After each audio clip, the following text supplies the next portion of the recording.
Hello my dear folks, welcome to Andy video blog day 12. 12 தானே? ஆமாம், 12 தான். Okay successfully 4வது நாள் வந்து உட்காந்துட்டேன். இந்த மாதம் பூரா வீடியோ போடுறோம்.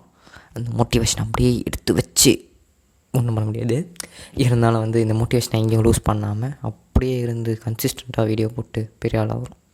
ஓகே சரி, இன்றைக்கி கொஞ்சம் வீடியோ ஷார்ட்டாக முடிச்சிக்கலான்ற ஐடியாவில் இருக்கேன். ஸோ டப்பு டிப்புன்னு வந்து டெய்லிக்கு போயிடலாம். டெய்லி பார்த்திங்கன்னா காலையில் எழுந்தேன். இன்றைக்கும் எழுந்துறதுக்கு டைம் ஆயிடுச்சு. காலையில் எழுந்துக்க முடியல. எழுந்து குளிச்சுட்டு எல்லாத்தையும் இதெல்லாம் ஆகிட்டு சாப்பிட்டு எங்கள் அம்மா வந்து இன்றைக்கி இறால் பிரியாணி செஞ்சாங்க. இறால் பிரியாணி கட்டிக்கிட்டு காலேஜுக்கு வந்து ஒரு 5 பீரியடு வந்து கிளாஸ் அட்டன் பண்ணேன். 5 பீரியடுமே கிளாஸ் அட்டன் பண்ணேன். அதான் பெருமையாக இருக்குது.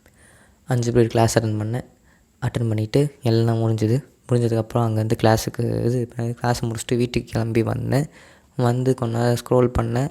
அதுக்கப்புறம் சார்ஜ் போயிடுச்சு. சரின்னு சார்ஜை போட்டு உட்காந்து துணி மடுத்தேன். கூட சேர்ந்து கொஞ்சம் பாட்டெல்லாம் கேட்டு வைப்பு பண்ணேன். அதுக்கப்புறம் போய்ட்டு கடைக்கு போய்ட்டு முட்டை கிட்டலாம் வாங்க வேண்டியதாக இருந்தது. அதெல்லாம் வாங்கிட்டு வந்துட்டு கொஞ்ச நேரம் ரெஸ்ட் எடுத்து கொஞ்ச நேரம் திரும்ப வந்து டிவி பார்க்க ஆரம்பித்தேன். அதுக்கப்புறம் எங்கள் அண்ணன் வந்துட்டான். எங்கள் அண்ணன் வந்ததுக்கப்புறம் வந்து பூரி சுட்டு சாப்பிட்டுட்டு நானும் எங்கள் அண்ணன் வந்து ஹிப்ஹாப் தமிழா வைப்ஸில் வந்து இறங்கிட்டோம். உட்காந்து பூரா டிவியில் வந்து ஹிப்ஹாப் தமிழா பாடலாக போட்டு கேட்டு அந்த வைப்பில் இருந்துட்டு அப்படியே வருகிறேன். இப்போ எங்கள் அண்ணன் பாட்டு நிறுத்தினா உடனே வந்து எல்லாத்தையும் இங்கே ரெடி பண்ணிட்டு போட்டு செட்டப் போட்டு உக்காந்துட்டேன். இவ்வளவு தான் இன்றைக்கான டெய்லி. வேறு எதுவும் பண்ணவில்லை. இனிமேல் அந்த புக்கு இங்கே இருக்குது, ஓரமாக இருக்குது, அவனை எடுத்து படிக்கணும். நேற்றே வந்து ஒரு 5 பேஜ் முடிச்சிட்டேன் நண்பர்களே. ஒரு மாதிரி நேற்று ஏதோ மூடும் இருந்தது, ப்ளஸ் அது இல்லாமல் கொஞ்சம் விறுவிறுன்னு போச்சா. 5 பேஜ் கிட்ட முடிச்சிட்டேன். 24 பேஜும் என்ன வந்துட்டேன். உங்கள்கிட்ட சொல்லும் போது 18 சொன்னேன்னா 24 கிட்ட வந்திருக்கேன்னு நினைக்கிறேன். மேபி 24 22 தெரில. நான் அவ்வளோ பேஜ் வந்துட்டேன். அப்படியே டப்புன்னு படிச்சுட்டு வந்துட்டேன். So good. இந்த மாதிரி இந்த மூடு இருக்கிற அன்றைக்கெலாம் கொஞ்சம் அதிகமாக படிச்சுட்டு மற்ற நாள்லாம் 2 பேஜாக அப்படி மூவ் பண்ணிக்கிட்டு இன்னும் ஒரு 2 மாதத்துக்கு இந்த மாதம் அடுத்த மாதத்துக்குள்ளே வந்து மார்ச் மாதம் எண்டுக்குள்ளே அந்த புக்கு முடியணும். எப்படியாச்சும் முடிக்கிறேன். நெக்ஸ்ட்டு அவ்வளோதான், முடிஞ்சிச்சு இந்த டெய்லி. இன்றைக்கி எதுவும் சொல்கிற மூட்லையும் இல்லை நண்பர்களே. ஒரு மாதிரி தான் இருக்குது இன்றைக்கி. ஒரு மாதிரின்னா எப்படி சொல்கிறது, ஒரு மாதிரி மூட் ஸ்விங்ஸாக இருக்குதுன்னு வச்சுக்கோங்களேன். ரொம்ப நாள் கழிச்சு இந்த மாதிரி வெட்டியாக இருக்கேன்னா தேவையில்லாத நிறைய தாட்ஸ்லாம் வந்துட்டு போயின்னு இருக்குது. தேவையில்லாத தாட்ஸ்ன்னு எதுவும் இல்லை, பட் நான் வந்து அன்றைக்கி இது நடந்தது அப்படின்ற மாதிரி ஒன்று வருது. உடனே அதை பற்றி நான் யோசிக்காதடா, சட்டை சாத்திட்டு அமைதியாக இருந்துரு அப்படின்னு சொல்லிட்டு அமைதியாகிறேன். திரும்ப ஏதாச்சும் ஒன்று அன்றைக்கி நடந்தது அப்படின்னு ஞாபகம் வருது. இல்லை யோசிக்காத, அமைதியாக இரு அப்படின்னு சொல்லிட்டு நானே எனக்கு கண்ட்ரோல் பண்ணிக்கிறேன். ரொம்ப நாள் கழிச்சு ஃப்ரீயாக இருக்கிறதுனால இந்த மாதிரி தாட்ஸ்லாம் வந்துட்டு போகுது. என்ன கதைன்னு தெரியல. திரும்ப இந்த ஜோனுக்கு பழகும் பார்த்துக்கலாம். அப்புறம் நான் ஃபோன் வேறு சார்ஜ் ஏற மாட்டேங்குது. இதை வேறு போகலாம்லாம் நினச்சேன். நான் ஃபோனு சுத்தமாக சார்ஜ் ஏறி தொலைய மாட்டேங்குது. இப்போது சார்ஜிங் போர்ட்டில் பிரச்சனை வந்துச்சு, சார்ஜிங் போர்ட்லேயும் பிரச்சனை வந்துச்சு, என் சார்ஜர்லேயும் பிரச்சனை வந்துச்சு. ஃபாஸ்ட் சார்ஜ் ஆக மாட்டேங்குது. காலைல 4 மணிக்காகவே இதுக்காக நான் காலைல 4 மணிக்கு அலாரம் வச்சுருக்கேன். நான் காலைல எழுந்து சார்ஜ் போட்டு போனால் கூட 60-70 தான் ஏறுது. 4 மணிக்கு சார்ஜ் போட்டால் கூட 4 மணி நேரம், 8 மணி 8:15 எடுப்பேன் சார்ஜ். வீட்டில் இருந்து கிளம்பும் தான் சார்ஜே எடுப்பேன். நான் 8:15 8:30 சார்ஜ் எடுக்கிறேன்னா 4 மணி நேரம் 4.5 மணி நேரம் ஏறுது. ஆனால் 70-80, அதிகபட்சம் 80, 90 கூட போக மாட்டேங்குது. இன்றைக்கெலாம் பாருங்கள் வந்து 50 தான் போச்சு. ஏன்னா இன்றைக்கி வந்து தூங்கிட்டேன். 5:30 தான் வந்து அலாரத்தை ஆஃப் பண்ணிட்டு சார்ஜ் போகணுன்னு நினச்சேன். ஆனால் ஆஃப் பண்ணிட்டு தூங்கிட்டு இருக்கிறேன். எப்படி தூங்கினேன்னே தெரில. 5:30 இது சார்ஜ் போடணுமே, நான் அலாரம் வச்சா மாதிரி இருந்தது. சார்ஜ் போட்டோமா இல்லையான்னு ஏந்து பார்த்தா சார்ஜ் போடல. மணி 5:30. சரி, நான் 5:30 சார்ஜ் போட்டேன். 45%, 50% தான் ஏறி இருந்தது. 55%. அது எத்தனை இன்றைக்கி போனேன். வரும்போதெல்லாம் வந்து 3%க்கு வந்துட்டான். போயிட்டு வரும்போது 3%க்கு வந்துட்டான் ஃபோனு. போகிற பக்கம் பார்த்தா இவனை தூக்கி போட்டு ஃபோனை மாற்றணும் போல்.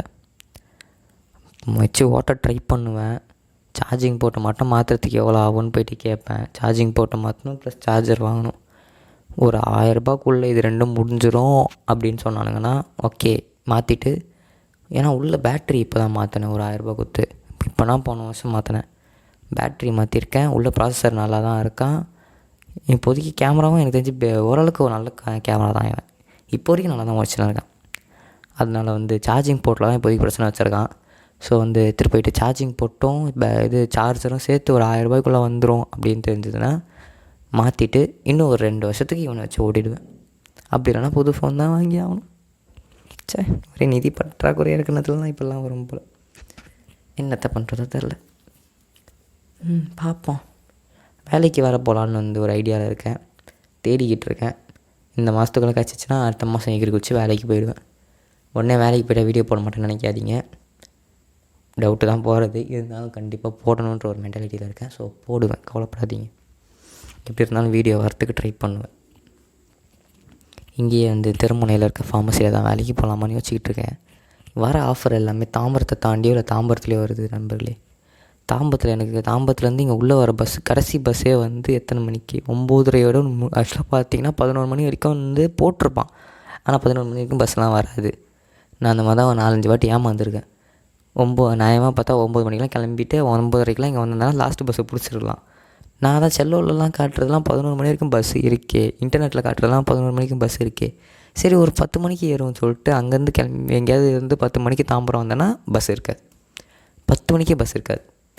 ஆட்டோ பிடிச்சி தான் போகிற மாதிரி இருக்கும். ஆட்டோ 30 ரூபா கேட்பான், தலையெழுத்து. அதனாலேயே வந்து தாம்பரத்தில் இல்லாமல் இங்கே அட்டை கம்பெனிக்கு சரௌண்டிங், அட்டை கம்பெனி முடிச்ச ஒரு சரௌண்டிங்கில் ஏதாச்சும் வேலை கிடைக்குமான்னு தேடிக்கிட்டு இருக்கேன். கிடச்சதுன்னா போய் ஜாயின் பண்ணணும். பார்ப்போம். பார்ட் டைம் தான் அதுவும். பார்ப்போம்.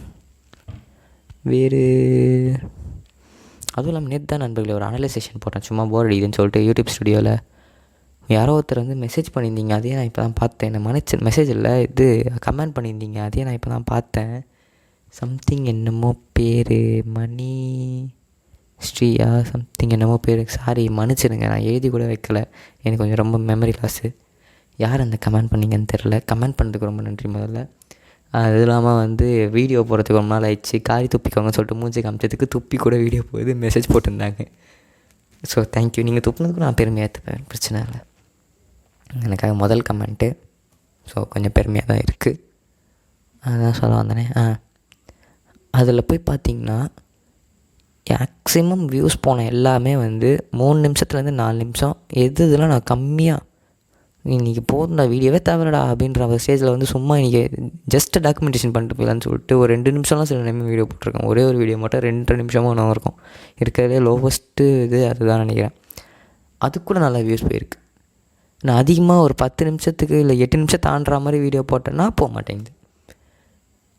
ஆனால் அதுக்குன்னு வந்து இனிமேல் டியூரேஷனை கம்மி பண்ணுறோன்னு நினைக்காதீங்க நண்பர்களே. அது வாய்ப்பே இல்லை. எப்படி இருந்தாலும் ஒரு 10 நிமிஷம் நிறுத்தி பேசிடணுன்னு தான் இருக்கேன்.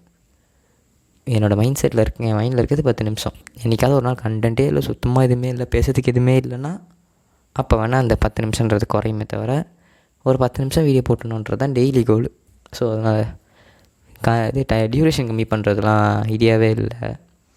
சொல்கிறேன், கம்மியாக இது டைம் இருக்கிறது தான் நிறைய வியூஸ் போகுது. நம்ம வியூஸ்க்காக வீடியோ போடுறோம். ஸோ பிரச்சனை இல்லை, பார்த்துக்கலாம். ஆன்டி யூடியூபர் விலாக்ஸ்ன்னு பேர் வச்சுட்டு இந்த மாதிரி வியூஸ் போல் கமெண்ட் வரல இப்போல்லாம் வந்து ஃபீல் பண்ணுறாலாம் நான் கிடையாது. போடுறதா போடுவேன், பார்க்குறதா பாருங்கள். பார்க்க பிடிச்சா பாருங்கள், பார்க்க பிடிக்கலாம் பார்க்காதீங்க, அவ்வளவுதான்.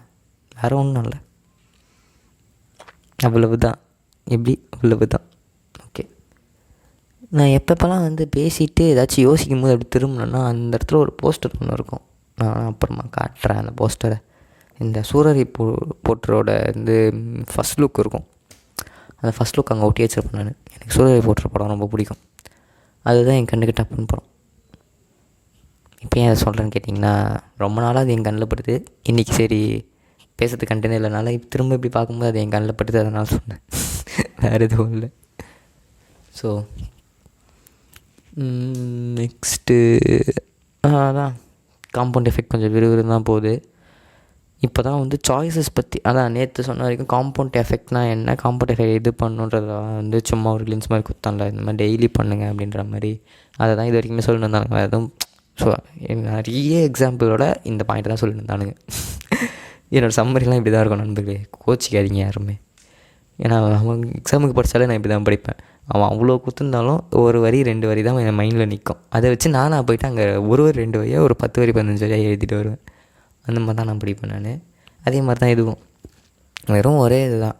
காம்பவுண்ட் எஃபெக்ட்னால் நீ ஒரு ப்ராக்ரஸ் ஒன்று பண்ணுறேன்னா அதை டெய்லி மல்டிப்ளை பண்ணிக்கிட்டே போகணும். லைக் வந்து நீ பெருசாலாம் பண்ணணும் தேவையில்ல.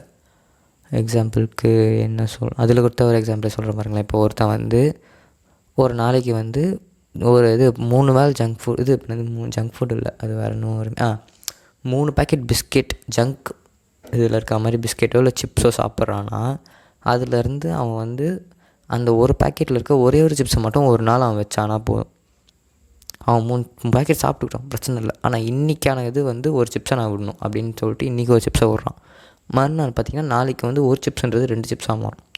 அதே மாதிரி இன்னொரு நாள் பார்த்திங்கன்னா 2ன்றது 3ஆக மாறும், இன்னொரு நாள் 3ன்றது 4ஆக மாறும். ஒரு பேக்கெட்டில் ஒரு 30 சிப்ஸோ 35 சிப்ஸோ இருக்குன்னா மாத கடைசியில் அவன் ஒரு பேக்கெட்டே வந்து சாப்பிடாம வச்சுருப்பான்.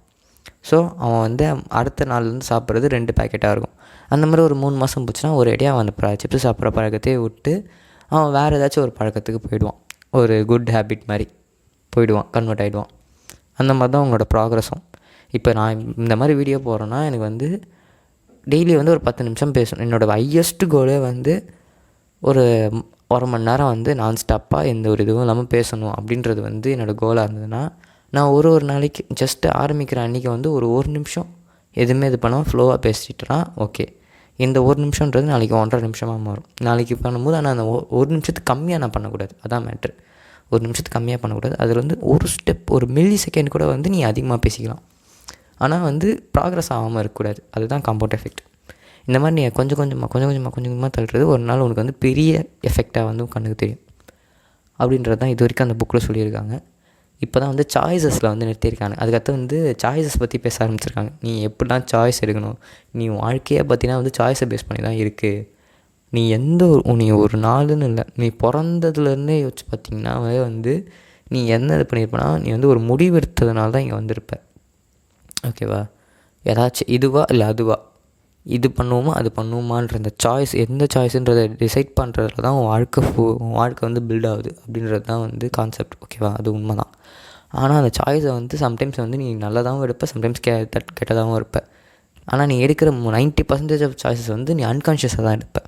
நீ தெளிவாக யோசிச்சு எடுக்கிறன்னு நீ சொன்னாலுமே ஆனால் 90% ஆஃப் சாய்ஸஸ் நீ வந்து அன்கான்ஷியஸாக ஏதோ போகிற போக்கில் எடுத்துகிட்டு போகிற மாதிரி தான் இருக்கும். அப்படி இல்லாமல் இருக்கிற எல்லா சாய்ஸஸும் கான்ஷியஸாக எப்படி எடுக்கிறதுன்றதை வந்து பற்றி பேச ஆரம்பிச்சிருக்கான். அப்படியே பேசும்போது நான் அப்படியே படிச்சுட்டேன்னா அதை உங்களுக்கு சொல்கிறேன். ஓகே, சரி. காம்பவுண்ட் எஃபெக்ட் பற்றி பேச ஆரம்பித்தேன். இன்றைக்கி ஓட்டிட்டேன். ஓகே, இன்றைக்கான எனக்கு தெரிஞ்சு கோட்டா முடிஞ்சிருக்கோன்னு நினைக்கிறேன். மினிமம் டியூரேஷன் பேசிகிட்டு இருப்பேன்னு நினைக்கிறேன். ஓகே, இன்றைக்கான சட்டரை சாத்திக்கிட்டு நான் அப்படியே கிளம்புகிறேன். நாளைக்கு வீடியோவில் உங்களை வந்து பார்க்குற வரைக்கும் அது வரைக்கும் உங்களிடமிருந்து விடைபெறுவது நான் சைனிங் ஆஃப் இல்லை Maran. Bye boys and girls. சட்டரை சத்தியம் கிளம்புறேன்.